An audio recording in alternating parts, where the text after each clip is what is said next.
Hey everyone, Mitchell here again. Today, as requested by several members of the mill, we're going to be talking about sciatica, what it is, and how to alleviate this discomfort if this happens to us. So, what is sciatica? Sciatica, first and foremost, sciatica is a symptom, not a diagnosis. So, the sciatic nerve is actually a bundle of three nerves that come out of the spinal cord and they have a sheath around them. So, it's basically three cords that have a webbing around them that come out of the spinal cord. So, like I said to begin with, sciatica is a symptom, not a diagnosis. So, the diagnosis that would cause sciatica would be something like a bulged disc, joint inflammation, stenosis, SI joint dysfunction, piriformis tightness. Any of these could be a possible diagnosis, but the symptom would be having sciatic discomfort coming down. So the first self-care tactic that we're going to go through is what we call a two-pillow spinal stretch. So all you're going to do is put two pillows right about at your hip and just lean forward and allow your spine to stretch. And you're going to take deep breaths here. If you've not seen my video on how to properly diaphragmatic breathe, stop the video here and go back to that video and watch that first, as diaphragmatic breathing will help relieve a lot of the stress in this area. The next tactic will be the elbow press up. Here you're going to have your elbows flat on the ground. You're going to push up, trying to bend at your back by keeping your hips on the ground and the only thing coming up being your chest, just like you see here. So the key to this is that you keep your hips down. As you do this, you should feel your symptoms or your discomfort begin to come up your leg into your spine. If the symptoms go down your leg further, stop doing these. After doing the elbow press up, you can progress to the hand press up. So it's still the same concept, except rather than pushing up from your elbows, you're going to push up from your hands.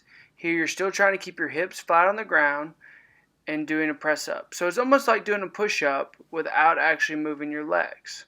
Again, if you're experiencing your discomfort or symptoms going up your back, it is fine. But if you feel them going down to your legs, down into your feet, then stop these immediately.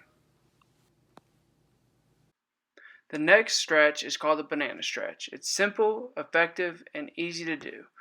All you have to do is move your hips towards the opposite way of where your leg hurts. So if your leg hurts on the left side, move your hips to the right. All you have to do now is take 8 to 10 deep breaths for about 3 to 4 sets. Just laying there breathing, just focusing on your breathing. Next, we're going to progress our banana stretch by adding in a press up. We're still going to do the banana stretch just like we would before, but rather than sitting there and taking our deep breaths, we're going to add a press up. We're still going to be focusing on our breathing and keeping our hips flat on the ground.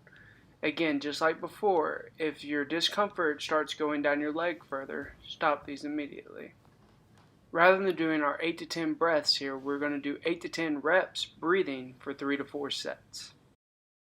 The next tactic that we're going to be using is called the one arm press up. So just like the press ups previously where we're pushing up with two hands, keeping our hips on the ground, we're going to do the same thing with one arm. The kicker with this is that we will be doing one arm only on the good side. You're still going to be doing your same breathing, your same sets and reps, except this time you're only going to do it on the good side.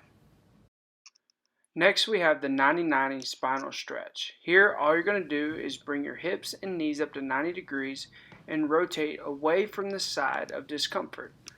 From here take 8 to 10 deep breaths for 3 to 4 sets. You should feel a stretch going through your low back and your hip. This is a good stretch to get more range of motion or mobility through your lower back and hips. To progress this 90-90 spinal stretch, all we're going to do is move our hips away from the side that hurts and do the same thing that we did for the 90-90. So we're still going to have our knees at 90 degrees and our hips at 90 degrees. We're going to rotate our hips over just like I'm doing right here. Take your 8 to 10 deep breaths for 3 to 4 sets. Again, we're focused on getting a deep stretch through the hips and the low back. Also, do not forget to focus on your breathing. Last but certainly not least, we have what we call flossing. Here, all you're going to do is sit down, like I am doing here, and extend your leg out straight. If you can't get it all the way straight, that's fine. A slight bend will not hurt. You're going to pretend that you have a string connected from your big toe to your nose. When your toes point, your head points with it. The opposite is also true. When your foot goes up, your head goes back. It's important to keep in mind here that these should not cause any more symptoms than what you're already experiencing. These should reduce all of the symptoms that you have going down your leg. Thanks everyone for watching, and I hope that you now have an idea how to treat yourself using self-care tactics if you ever get sciatica or if anyone that you know has it. Tune into my next video as we learn ways to bulletproof our back so that we can prevent injury in the future. Like always, if you have any questions, please reach out to me. I would love to help.